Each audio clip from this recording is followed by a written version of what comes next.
Point लिखे थे कि भाई अपन क्या कार्यवाही चाहते हैं, तो उसमें एक नंबर पॉइंट ये था कि पत्रकार पर जिन जिन माफियाओं ने जानलेवा हमला किया है उन सभी अपराधियों को तुरंत गिरफ्तार करके संगीन धारा लगाकर जांच करवाकर कठोर से कठोर कार्रवाई करवा करके जनता का आक्रोश शांत करे।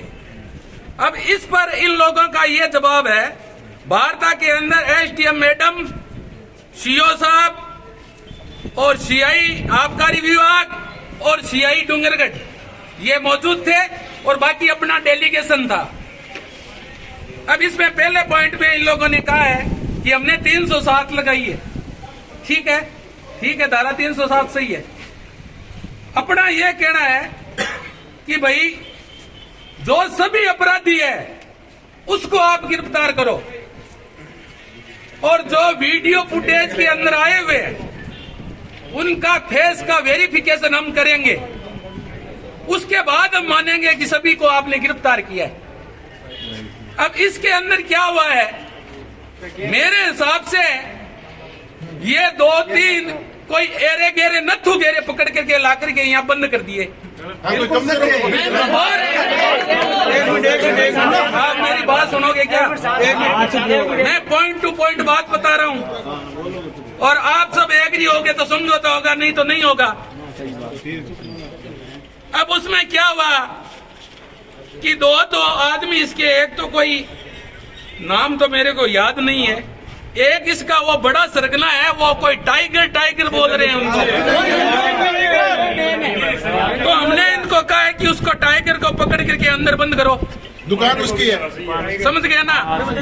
और जिस टाइम उन्होंने मारपीट की थी उस टाइम उन्होंने ये कहा था कि हमको उस छेलू सिंह ने भेजा है और इसलिए तू नेतागिरी कर रहा है, तेरे को सीधा करना है। इसका मतलब वो मेन अपराधी हो गया। तो उसको आप क्यों नहीं, 120B का वो अपराधी हो गया, तो उसको आप क्यों नहीं अरेस्ट कर रहे हैं? तो उनका तर्क ये है कि अभी वो कॉल डिटेल निकाल लेते हैं और 4 घंटे के पीरियड के अंदर उनका कोई संपर्क हुआ है उनसे तो उसको हम डिटेन कर लेंगे। अब दूसरा पॉइंट ये है, सभी जानलेवा हमला करने वाले अपराधियों को शाम 5 बजे तक गिरफ्तार किया गया तो कल नहीं किया गया तो कल श्री डूंगरगढ़ बाजार इस घटना के विरोध में पूर्णतया बंद रहेगा और पुलिस थाने के सामने कल पूरे दिन धरना रहेगा, जिसकी समझ जिम्मेदारी स्थानीय प्रशासन की होगी। इसमें प्रशासन का कहना ये है, इसमें प्रशासन का कहना ये है कि 5 बजे तक का टाइम बहुत कम टाइम है, इसको आप बढ़ा करके 12 घंटे का करिए। कल 5 बजे तक इन्होंने टाइम मांगा है और जितने भी जो अपराधी है उसको कल 5 बजे तक हम अरेस्ट कर लेंगे, इन्होंने मांगा है। ठीक है। नंबर 3, पत्रकार अशोक पारीक द्वारा इस शराब ठेकों के में पिछले 3 दिनों से रात 8 बजे के बाद में खुले ठेकों का वीडियो बना करके समाचार व वीडियो प्रसारित किया जा रहा था, लेकिन सीआई साहब को अवगत कराने के बाद भी इस प्रकरण पर उचित कार्यवाही नहीं की गई। उल्टे सीआई साहब द्वारा पत्रकार को ही दोषी बताया गया, वह नेतागिरी नहीं करने की धमकी दी गई और इस वजह से इन शराब माफियों का मनोबल बढ़ गया।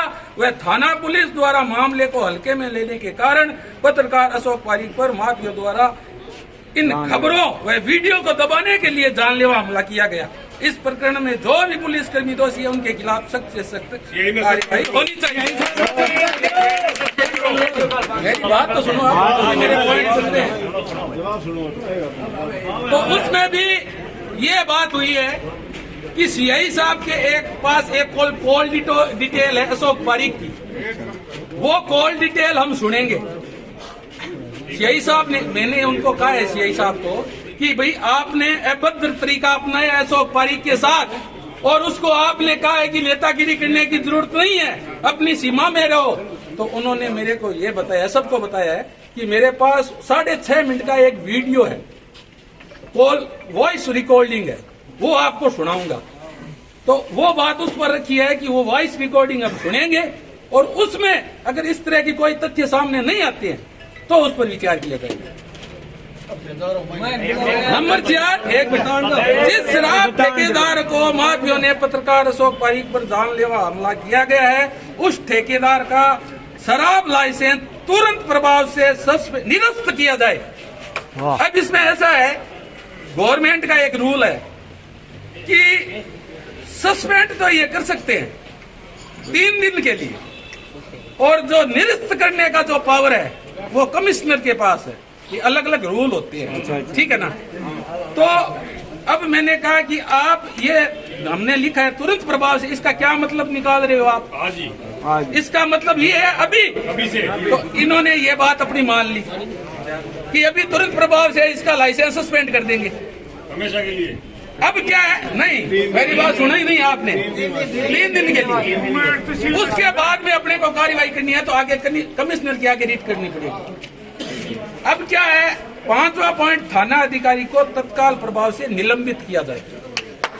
अब क्या है, ये लोग सब लिपापोती करने में लगे हुए हैं, अफसर लोग, और मैंने इनको कहा है कि डूंगरगढ़ कस्बा एक शांत कस्बा है, और क्या हाल बना दिया पिछले दिनों में आपने इसका। चोरी, नकबजनी, गुंडागर्दी और सरेआम यहाँ पिटाई पत्रकारों की। रात को 10 बजे यहाँ कोई आ नहीं सकता। कानून व्यवस्था की स्थिति एकदम चौपट है डूंगरगढ़ की, इसलिए सीआई साहब को आप सस्पेंड करिए तुरंत प्रभाव। अब एसडीएम मैडम ये कह रही है कि ये पावर हमारे पास नहीं है, और सभी बातों पर एग्री सब हो गए। मैं इस बात पर अड़ गया कि सीआई को तुरंत प्रभाव से सस्पेंड करो आप। आगे कोई बात होती है, आप सबको मैंने पहले भी वादा किया था, आपको मैं बताऊंगा, उसके बाद में कोई अंतिम निर्णय लेंगे। वापिस मैं जा रहा हूं, ऊपर से कोई मैसेज आया है, क्या बात होती है आप सबको बता करके आप सभी की सहमति लेकर के कोई निर्णय लिया जाएगा, नहीं तो कोई निर्णय नहीं होगा।